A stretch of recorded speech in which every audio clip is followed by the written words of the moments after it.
Hey everyone, welcome back to my channel. I'm Mike, and today we're looking at one of the most serious and widely reported security issues in Philippine history, the kidnapping of foreigners. Now, before we begin, it's important to keep this in perspective. The overwhelming majority of the Philippines is peaceful, and millions of tourists visit every year without experiencing violent crime. The chances that a foreigner would get kidnapped are very slim. Most Filipinos are warm, welcoming, and genuinely happy to have foreign visitors. However, there have been several high-profile kidnapping cases over the past few decades that attracted international headlines. Many of these incidents occurred in very specific areas, particularly parts of the southern Philippines, during periods of insurgency and terrorism. Today we'll look at the 5 most publicized cases and what happened and how each case ended and what lessons travelers can learn from them. But before we get into this topic, please like, subscribe, and share this video with your friends and family. I noticed that on one of my recent videos that 97% of the views came from non-subscribers. So please help me grow this channel by subscribing. Also, remember that bell notification. Okay, let's get into this video.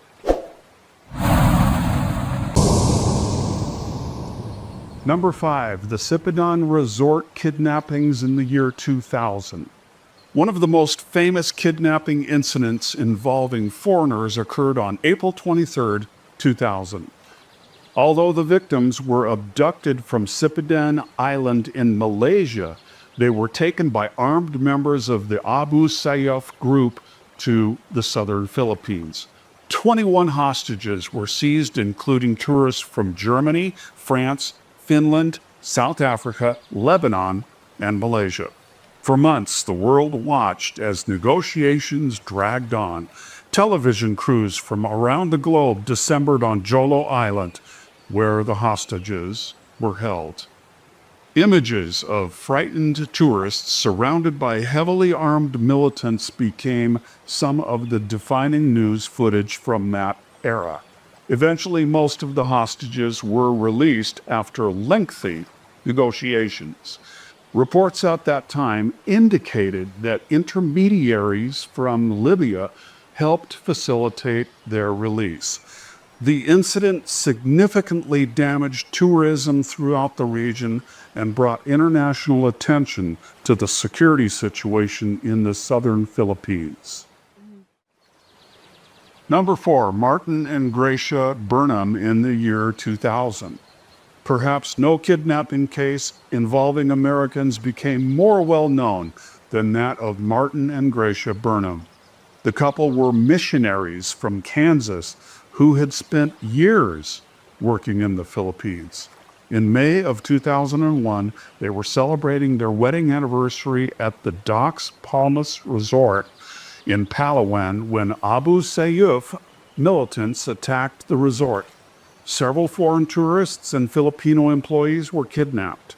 The hostages were forced to march through jungles, travel by boat, and endure more than a year in captivity.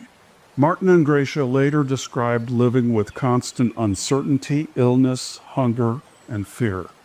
In June of 2002, Philippine military forces launched a rescue operation. During the firefight, Martin Burnham was tragically killed. Gracia Burnham survived despite being wounded. She later wrote in a best-selling book describing their ordeal and has spoken publicly for many years about forgiveness, faith, and surviving captivity. Their story remains one of the most recognized kidnapping cases involving Americans in Southeast Asia. Number 3, Canadian hostages John Ridsdel and Robert Hall in the year 2015. 15 years after the Burnham case, another kidnapping shocked the international community. In September 2015, 4 people were abducted from a marina resort on Samal Island near Davao. The victims included Canadians John Ridsdel and Robert Hall, a Norwegian whose name I can't pronounce, and a Filipina, Maritas Flor. The kidnappers transported them hundreds of miles across the sea to areas controlled by Abu Sayyaf. Large ransom demands followed. As negotiations stalled, the situation became increasingly grim.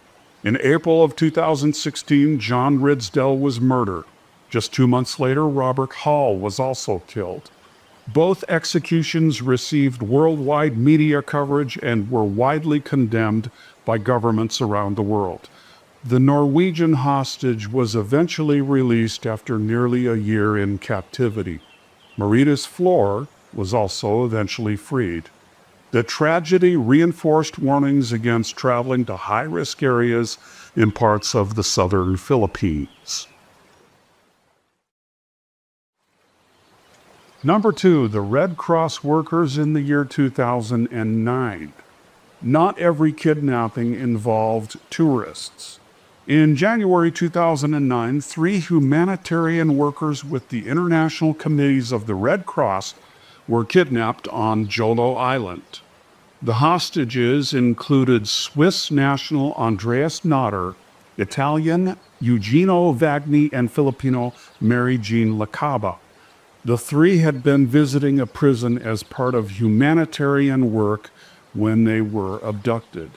Their kidnapping drew enormous international attention because the Red Cross is recognized worldwide as a neutral humanitarian organization. Governments, diplomats, and international organizations all became involved in efforts to secure their release. Over several months, negotiations continued while military operations attempted to pressure the kidnappers. Eventually, all 3 hostages were released alive. The case demonstrated both the dangers that aid workers sometimes face in conflict zones and the importance of extensive international cooperation during hostage negotiations. Number 1, the 2016 Samal Island kidnapping case.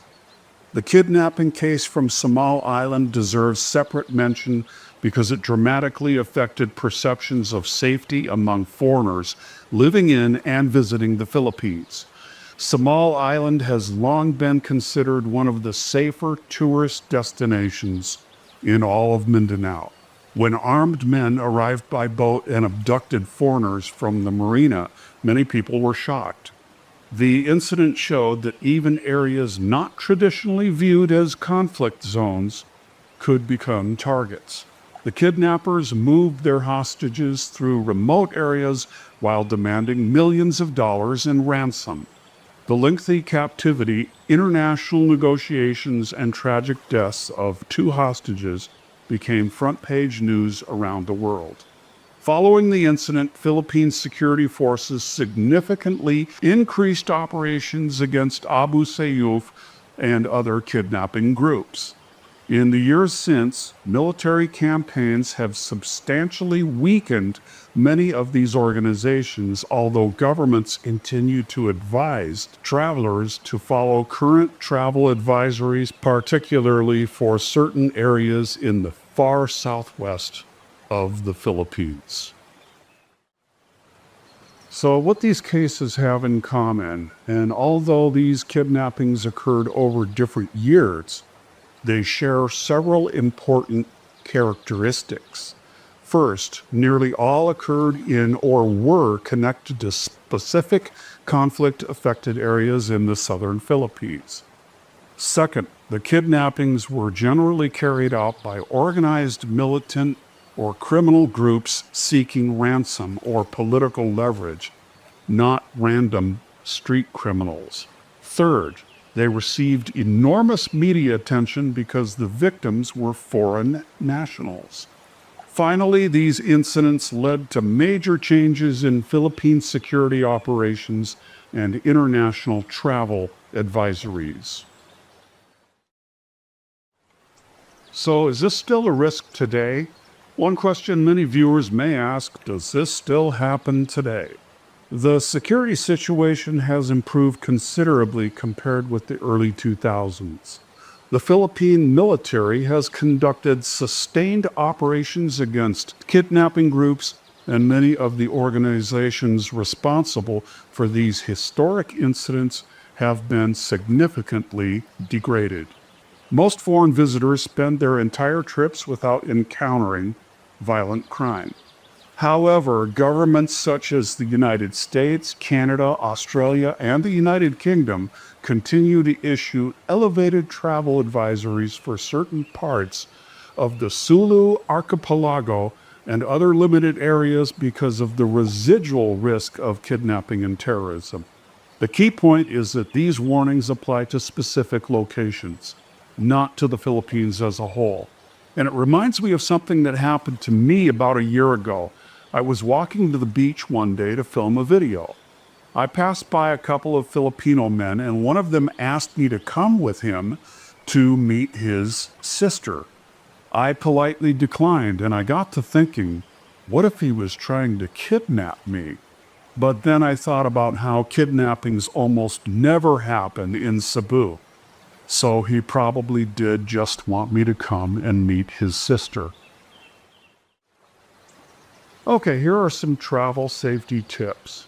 If you're planning to visit the Philippines, here are a few simple precautions. Check your government's latest travel advisory before you travel. Avoid entering areas with active do not travel advisories unless you have a compelling reason and appropriate security arrangements. Stay aware of your surroundings, especially when traveling by boat to remote islands. Share your itinerary with friends and family.